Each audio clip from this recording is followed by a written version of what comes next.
سرکار دا ذکر سننا کرنا کروانا کہ میرے رب نو بڑا پسند ہے۔ میرے آقا صلی اللہ علیہ وسلم نے اپنے کاشانہ مبارک حجرہ مبارک کے اندر تشریف فرما نے تے سرکار علیہ السلام دے صحابہ جڑے نا مسجد نبوی شریف دے اندر بیٹھ کے نا تے سرکار دیاں گلاں کر رہے ہیں، گفتگو فرما رہے ہیں۔ میرے آقا صلی اللہ علیہ وسلم اپنے حجرہ مبارک کے بعد تشریف لے کے حافظ صاحب کہ مسجد نبوی شریف دے جڑا سکون مبارک سے ٹیک لگا کہ تھوڑی دیر سن رہے ہیں صحابہ کی گلاں کر رہے ہیں۔ کیسا منظر، صحابہ سبحان اللہ کی گلاں کر رہے ہیں۔ میرے آقا صلی اللہ تعالی علیہ وآلہ وسلم نے تھوڑی دیر گزرے تو فرمایا صحابہ ما اجلسکم، واہ واہ واہ واہ، اللہ اکبر، کیویں بیٹھے ہو، کیویں بیٹھے ہو؟ صحابہ رسول اللہ سونا جلسنا نذکر اللہ و جلسنا ندعو اللہ و نحمدہ علی ما ہدانا۔ کیا بات ہے، واہ واہ واہ، کیا بات، ماشاءاللہ۔ صحابہ رسول اللہ سونا اسی اللہ دا شکر ادا کر رہے ہیں، اللہ دی حمد بیان کر رہے ہیں، اللہ دا شکر ادا کر رہے ہیں کہ اللہ تیرا کروڑا احسان عظیم ہے، شکر ہے کہ تو نے اتنا پیارا دین عطا فرمایا، شریعت عطا فرمائی، اللہ دا شکر ادا کر رہے ہیں اور فرمایا کہ ومنا علینا بکا، اس بات پہ خوشی منا رہے ہیں کہ اللہ نے اپنا ایڈا سونا محبوب، سبحان اللہ، سبحان اللہ،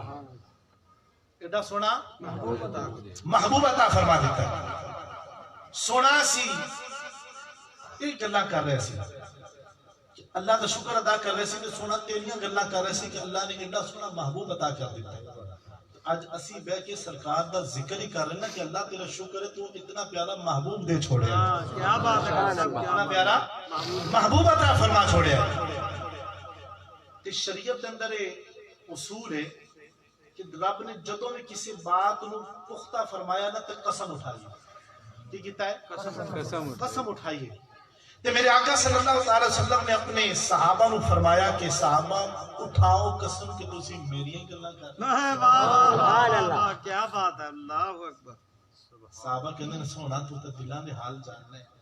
تے اسی تیرے کے جھوٹ بول دے بھی نہیں ہاں کہ تو فرمایا ہے، سونا تسی فرمایا تے اٹھا دینا قسم۔ صحابہ کہندے نے سونا اللہ دی عزت دی قسم اسی تیریاں گلاں کر رہے ہیں، اسی تیریاں گلاں کر رہے ہیں۔ جدو گل مکمل ہوگی، ساری بات مکمل ہوگی تے میرے آقا صلی اللہ علیہ وسلم کی خدمت میں صحابہ رسول نے سونا قسم اٹھان والی گل ہے نہیں سی، قسم اٹھوائی کس واسطے، واہ واہ واہ، گر صاحب قسم اٹھوائی کس واسطے، اٹھوائی کس واسطے؟ میرے آقا امام الانبیاء تاجدار مدینہ صلی اللہ تعالی علیہ وآلہ وسلم نے ارشاد فرمایا اے میرے غلامو جدو تسی مسجد نبوی شریف کے اندر بیٹھ کے اللہ دا ذکر کرے، اللہ دی حمد بیان کرے، اللہ دا شکر ادا کرے، اے اللہ تیرا کروڑ ہاں شکر ہے تو اتنا سونا محبوب عطا فرما چھوڑیا، تسی مسجد نبوی شریف دے وچ بیٹھ کے میرا ذکر کر رہے سی، میریاں گلاں کر رہے سی، اللہ دا شکر ادا کر رہے سی، اتنا سونا محبوب عطا فرما چھوڑیا ہے۔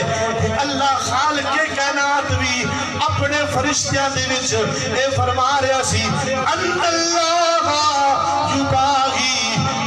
بکم الملائکہ۔ میرے آقا امام الانبیاء صلی اللہ تعالیٰ علیہ وآلہ وسلم ارشاد فرماتے ہیں اے میرے غلاموں، اے میرے صحابہ، تسی ایتھے بیٹھ کے میریاں گلاں کر رہے سی، رب فرشتیاں دے اندر تواڈے تے فخر کر رہا سی۔ بکم الملائکہ، رب فرشتوں میں تمہارے اوپر فخر کر رہا تھا، او فرشتوں وہ دیکھو کہ میرے مصطفیٰ کے غلام میرے مصطفیٰ کا ذکر کر رہے ہیں۔ آج نصیحت کے بیٹھ کے سرکار کا ذکر کر رہے ہیں، رب اپنے فرشتہ میں فخر کر رہے ہیں میرے غلام دیکھو بیٹھ کے ٹھنڈ میں سردی میں میرے مصطفیٰ دی محفل سجائے میرے مصطفیٰ دیاں راتہ پڑھ رہے ہیں، ذکر کر رہے ہیں، میرے مصطفیٰ دی گفتگو فرما رہے ہیں، ذکر کر رہے ہیں۔ تو شاعر نے نقشہ پیش کیا، شاعر کہتا ہے کہ ان کی آمد پہ خوشیاں منایا کرو، خوشیاں منایا کرو ان کی آمد پہ خوشیاں آخری شعر کوئی زبان خاموش کرے آخری شعر مل کے پڑھو ان کی آمد پہ خوشیاں اللہ زبان سمال سلامت لگے جڑا مصطفیٰ کا ذکر کرے اللہ بیماری تو محفوظ رکھے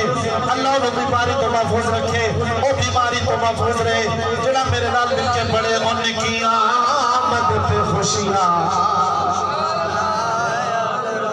یا اللہ اگر وہ بیمار ہے اپنی بیماری دور فرما اگر وہ پریشان آوے پریشانی دور فرما اگر مصیبت ہے مصیبتہ دور فرما اگر بے اولاد ہے نیک صالح اولاد عطا فرما اگر پریشان ہارے پریشانیاں دور فرما اگر قرضدار ہے الہ العالمین انہیں قرضوں تو نجات عطا فرما قرضوں میں تخفیف فرما انہیں تے مہربانی فرما مل کے پڑھو ان کی آمد پہ خوشیاں